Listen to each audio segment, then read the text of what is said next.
Motivation morning. Again, I'm there. Rise and shine.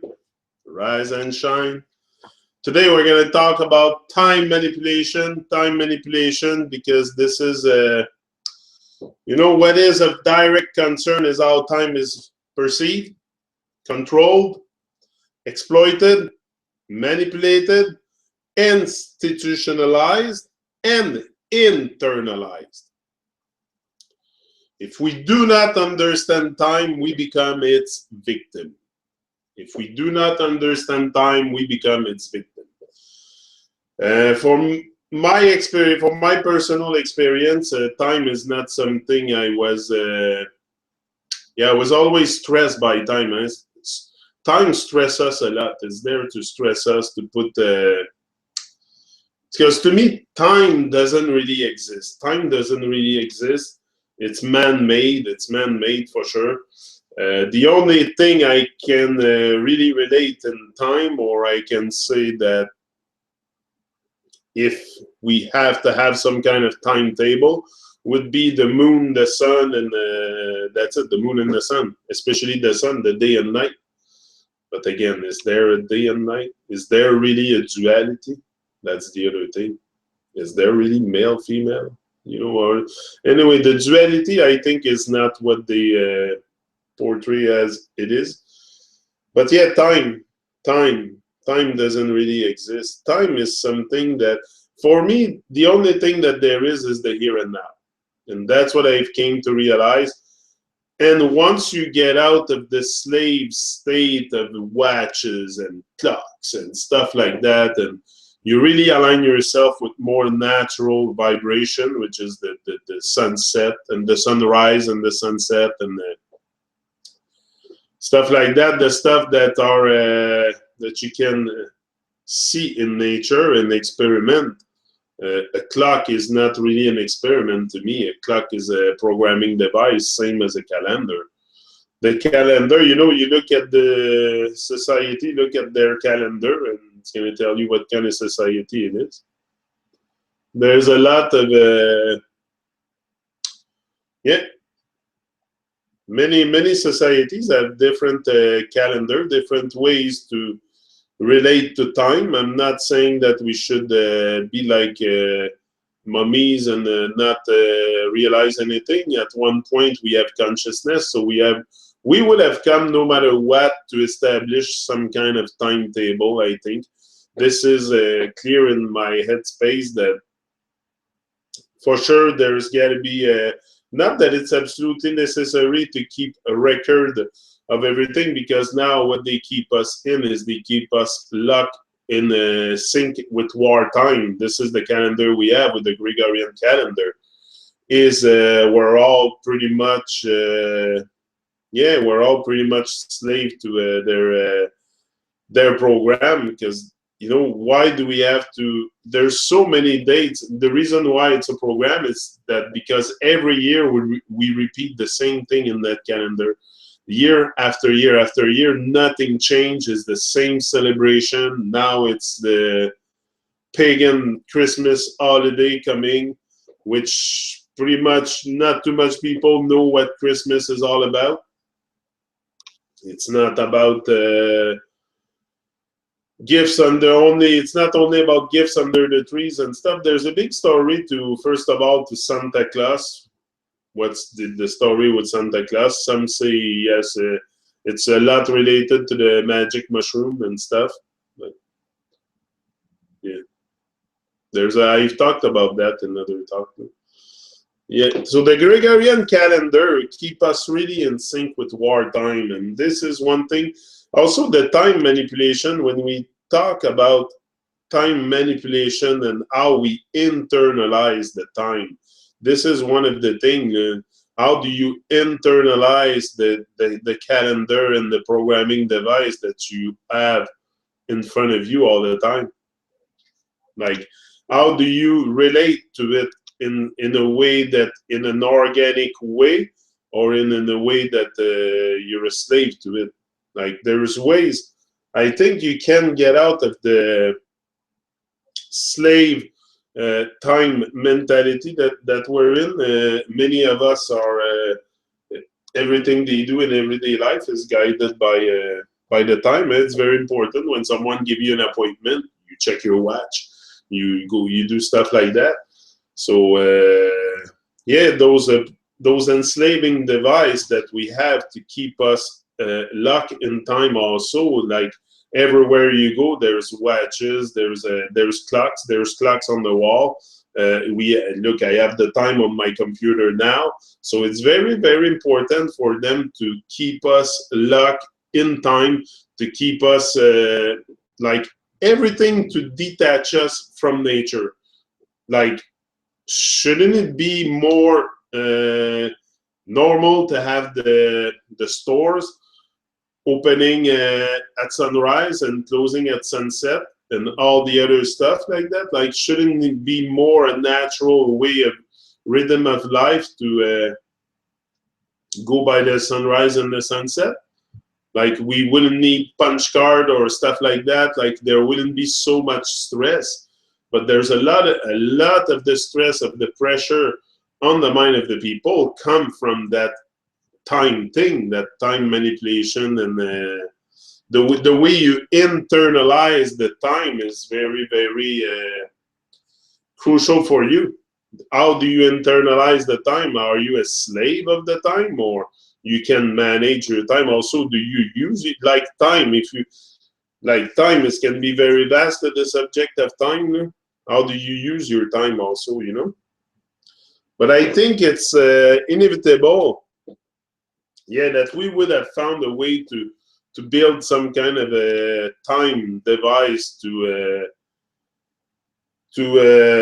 have some kind of a repère to situate us in time. Like, no matter what, I think people would have found, like, I don't, but if we want to, like, cut the stress out and stuff like that, and really, and especially when I realize one thing is the calendar, when I realized that this calendar was really something that is there to keep us slave of the time, is the fact that I ask myself some question, you know, question everything. And that's one question I had. I said, why are we in 2016? Why 2016, you know? What? We only exist. Why did they start the time? Why did they start at 0 and then 2016? But if you go back and if you do a bit of research, you will find out that they are really in sync with the celestial events, like astrology and stuff like that. Again, astrology, it's another thing that is man-made, but they use it. They use astrology a lot to for their even for their events. For their events, when they have events like just take 9/11 or stuff like that. It's all been happening on very, very specific star alignment and stuff like that. It's very they are sun worshipper, and they do rituals, so everything that they do is going to be ritualistic for sure. Yeah, so the direct concern is really how we perceive time, because that's the thing I said I realized was the here and now, and yeah, once I realized that there was only that the only moment I could really appreciate, like especially now doing that talk, I align myself to a state that I'm really, really appreciative of the moment, appreciative of every moment that I have, every opportunity that I have to be to shine, I will shine. But because I don't, you know, time is something also that not many of us want to give time, to give time. It's important to give your time also. Give your time, give your talent, you know. Very important. So I got a few papers here from Eric Dubé's book. He has a section on time manipulation, which is very interesting. I can just read you a little bit of the stuff he... Time is the primary socializing tool, and the clock is the key machine of industrial capitalism. You know, ask yourself the question, why do we have so many clocks, so many nonsense clock device everywhere? Like, it's crazy. Everywhere we go, hold on, I'll put on the chat here. Maybe this is the amount of nonsense relating to time also that come and really bother me here. And I'm not just, it's just because I found something to talk about and nag about this morning. Time, it's something that's really put a lot of pressure on people's head. The time. Good morning. Good morning. Bon matin. Bon matin. Someone said that. Denpard. Yeah, Denpard. Good morning. Yeah, time manipulation. So yeah, we are being enslaved by man-made mechanisms and systems for keeping time. Not only are we wage slaves to bankers, government bosses, and landowners, but we are also time slaves to our watches, clocks, and calendars. We slave to 5-day school and work weeks. We are spiritual slaves to Greenwich Mean Time, the Gregorian calendar, and an unnatural 7-day week. You know, there's a reason why they call it the week also, the week, you know. It's the week, W-E-A-K, but for them it's the W-E-A-K, the week. That's how they consider us. Come on, me, I see clear in their program. I see very, very clear in their program, and the thing that they propose me just don't fit my soul anymore, so I have to spell it out. I can't keep that inside. Yeah, if you follow the sun and moon to keep track of time instead of clock and watches, many things change. Many things change. Imagine a world with no clocks, and we would go again. Would it be happening? A world with no clocks, like no.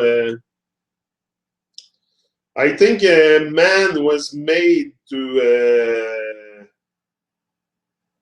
situate himself in time somewhere. He would have created some kind of timetable.